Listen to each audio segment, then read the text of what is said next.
पुन्हा एकदा मेडिमिक्स नमस्कार अल्फाच्या आजच्या या कार्यक्रमात प्रेक्षक आपणा सर्वांचं मनपूर्वक स्वागत। आजचा आपला चर्चेचा विषय आहे वेदना निवारक उपचार आणि ह्यावर मार्गदर्शन करण्यासाठी आज आपण आमंत्रित केलंय डॉक्टर यशवंत नानकर यांना। सर आपल्याला एक प्रश्न येतो तो आधी घेऊया। नमस्कार महेश। नमस्कार। नमस्कार, प्रश्न विचारा। नमस्कार। नमस्कार डॉक्टर, महेश भोसले बोलते लालबागहून। काल मी हंडी करता गेलो असता माझी मान पाठीमागे जरा झुकल्या गेल्यामुळे मला जरा दुखतंय। आम्ही एक्सरे काढला होता पण एक्सरे मध्ये काही प्रॉब्लेम सांगितलं नाही पण वेदना होत आहेत, तर त्याच्यावरती काही औषध आणि उपचार असतील तर सांगावे। आपण एक्सरे तर काढलेला आहे म्हणजे याचा अर्थ तुम्ही नॉर्मल आहे म्हणजे तुमच्या स्नायूला तिथे काहीतरी थोडासा मार लागलेला असणार आहे। त्याच्यासाठी कुठल्याही साध्या स्वरूपाचं वेदनाशामक औषध जे तुम्हाला काउंटरवरती मिळेल किंवा डॉक्टर लोकांच्या सल्ल्याने तुम्ही ते घेऊ शकता।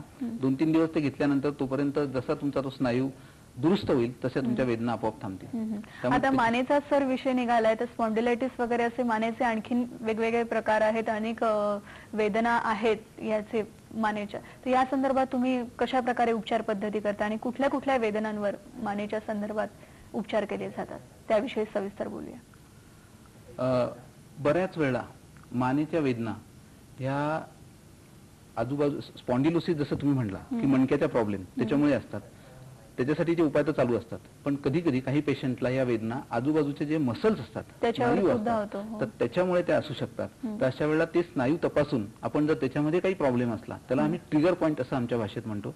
तुम्हाला जर आता इथे दिसेल की ह्या पाठीच्या इथे किंवा इथे हे जे निरनिराळे मसल्स आहेत आपल्या मानेमध्ये आपल्या पाठीमध्ये खूप मसल्स असतात, तर ह्या मसल्स मध्ये एखाद्याला बारीकसा डॅमेज तयार होतो आणि त्याच्याने मग ते सारख्या त्या वेदना अशा ट्रिगर होत राहतात आणि मग ते एकदा सुरू झाल्या की महिने ते सुरू होतात, मध्ये काही काळ थांबतात, पुन्हा सुरू होतात। अशा ह्या दीर्घकालीन वेदना जेव्हा असतील समजा खांद्यामध्ये किंवा हातामध्ये जात आहेत किंवा पाठीच्या वरच्या भागामध्ये आणि त्या जर स्नायूच्या पासून येत असतील तर आपण त्याच्यासाठी इंजेक्शन देऊन एकदा किंवा दोनदा इंजेक्शन देऊन सुद्धा ह्या कायमस्वरूपी थांबू शकतात।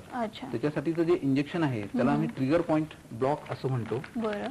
हे अशा प्रकारे ते इंजेक्शन दिलं जातं। हा इथला जो स्नायू आहे याला सुप्रास्पॅनाटस मसल म्हणतात, तर त्याला तिथल्या तिथे इंजेक्शन दिल्यानंतर या वेदना बऱ्याच काळ कायमस्वरूपी थांबू शकतात। असं हे एकच इंजेक्शन असतं का? एकदा किंवा कधी कधी समजा राहिलं पेशंटला काही प्रॉब्लेम तर पुन्हा एखाद्याला 8-15 दिवसांनी पुन्हा देता येतं, पण तेवढंच, त्याच्यानंतर पुन्हा सहसा लागत नाही। कधी कधी या वेदना मणक्यातल्या म्हणजे सर्वायकल डिस्क ज्याला आपण म्हणतो, जशी कमरेत असते त्याला आपण स्लिप डिस्क असं म्हणतो, तशी मणक्यांच्या याच्यामध्ये पण इथे डिस्क रिलेटेड पेन असू शकतं। तर अशा वेळेला त्याचा जर खूप प्रॉब्लेम नसेल, सर्जरी त्याला जरूर नसेल, तर अशा पेशंटला आम्ही मानेला एक विशिष्ट इंजेक्शन देतो, त्याला सर्वायकल एपिड्युरल ब्लॉक असं म्हणतात आणि तो दिल्यानंतर जवळजवळ 60% लोकांच्या वेदना या पूर्ण थांबू शकतात। 60% लोकांचं ऑपरेशन करायचं टळू शकतं, हा त्याच्या मागचा फायदा आहे। आणि ही जी प्रोसिजर आहे ज्याला आम्ही सर्वायकल एपिड्युरल ब्लॉक म्हणतो, ही आपण ऑपरेशन थिएटर मध्ये करतो। पेशंटला बसवून त्याला एक्सरे त्याचा घेतला जातो आणि एक्सरेत बघून त्याला सियाम असं म्हणतात, तिथे बघून एक्झॅक्टली जिथून ती डिस्क असेल त्या डिस्कच्या तिथे ते इंजेक्शन दिलं जातं आणि ते जवळजवळ पेशंटला परमनंट त्याचा आराम मिळू शकतो। 60% पेशंट याच्यापासून जवळ बेनिफिट। बरोबर। आता हे इंजेक्शन किंवा ही जी ट्रीटमेंट सांगितली ती आर्थिक दृष्ट्या कशा प्रकारे परवडणारी आहे याविषयी सर आपण थोड्या वेळाने बोलूया। त्याआधी आपल्याला एक प्रश्न येतोय तो घेऊया। नमस्कार रमाकांत। नमस्कार रमाकांत। हॅलो। नमस्कार, प्रश्न सलग विचारा। हॅलो। मी गोलब बोलतो पुण्याहून। बरोबर। नमस्कार दोघांना। नमस्कार। तर अल्पशिशी म्हणजे मायग्रेन आपण ज्याला म्हणतो ते तुम्ही ऐकून होते इतक्या दिवस। प्रश्न सलग विचारा रमाकांतजी। आणि त्याचा मी अनुभव घेतला होता एक 7-8 वर्षापूर्वी आणि प्रश्न सलग विचारून ते बरं झालं आपोआप आणि सध्या परत हा त्रास सुरू झालेला आहे आणि आणि नेमकी डोक्याची डावी बाजू दुखते का नेहमी, असं काय आहे का ठरलेलं काही? आणि याला काय उपाय आहे का तात्पुरता म्हणजे कायमचा? बरं, आपण सुरुवातीला थोडं याच्याबद्दल सांगितलं होतं, पण कायमस्वरूपी हा म्हणजे हे दुखणं दूर होऊ शकतं का? बऱ्याच वेळा त्याचा काय कॉज आहे त्याच्यावरती ते अवलंबून असतं। कारण त्यांना काही वर्षापूर्वी होता, मध्येच थांबलं होतं आणि पुन्हा सुरू झालेलं आहे। अशा वेळेला पुन्हा एकदा डॉक्टरना भेटून बाकी काही प्रॉब्लेम नाही हे बघणं आणि मग त्यासाठी इलाज करून घेणे आवश्यक राहील।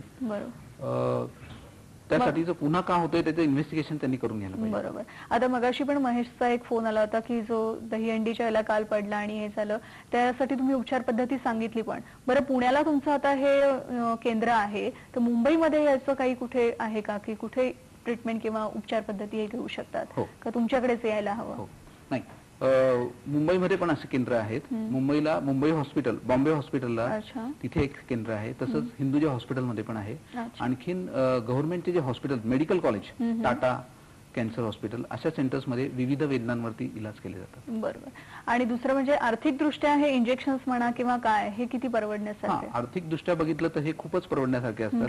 ट्रिगर पॉईंट इंजेक्शनला फार तर एक लोकल अॅनेस्थेटिक आणि सिरिंज लागते, त्याच्यामुळे ते एक 400-500 हजार रुपयामध्ये त्याचं काम होतं. अच्छा.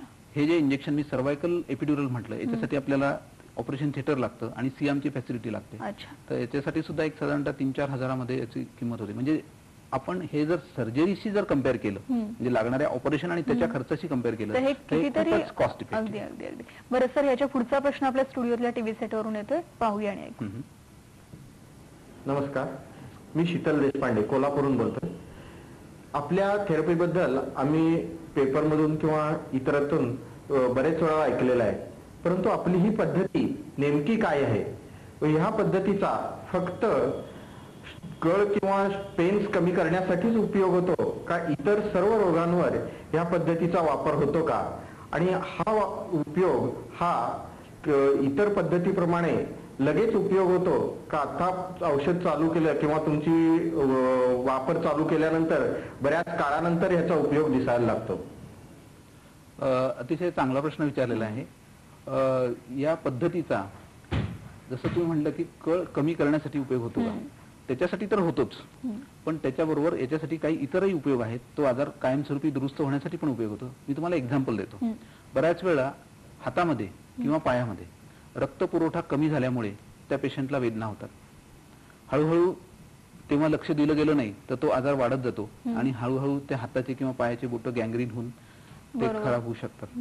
अशा पेशंटला आता पायात जेव्हा वेदना होतात तर सुरुवातीला त्यांना 100 मीटर चाललं किंवा 200 मीटर चाललं की त्यांना पाय दुखायला लागतात.